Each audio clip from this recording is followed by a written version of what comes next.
Living in this quarantine has probably been the most fruitful year that I've had to date. Because I'm always a guy that's like, if life gives you lemons, you have to make lemonade. And if life gives you limes, you find a way to make lemonade. You know what I mean? So I signed with a new agency. I started putting out my music. I'm a guy who's like, if I'm faced with hardship, I need to find a way to keep moving forward. And the quarantine, being forced to shut down and being in my apartment, I had to put my fire energy towards something. And I'm happy that I put it towards my music, because that has now impacted the projects film-wise that I'm a part of, that directors are starting to be like, hey, can you write a song for this film? Can we shoot a music video for this project as side promo or to be in the project? So it has benefited. And also, it's utilized the time that I spent in a boy band before it broke up so that it wasn't a waste of time.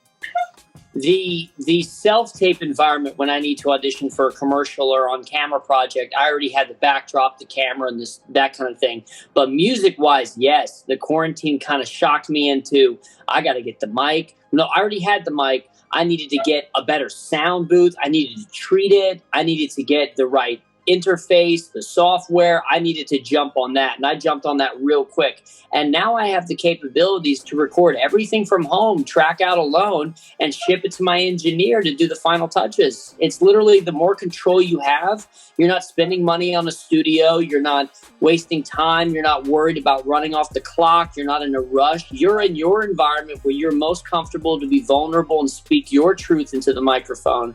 And I think that's most empowering. The more skills you have, the more employable you are, and the more avenues you can go into. My only problem now is that because I have so many interests, I can get burned out trying to do so many things. So I do have to focus on one thing at a time, so that when I'm doing that thing, my attention is fully on that thing. And it's important as creatives that we continue learning so that we don't fall by the wayside. Because I'll say, I audition a lot for projects, whether it be voiceover, on camera, commercials, whatever.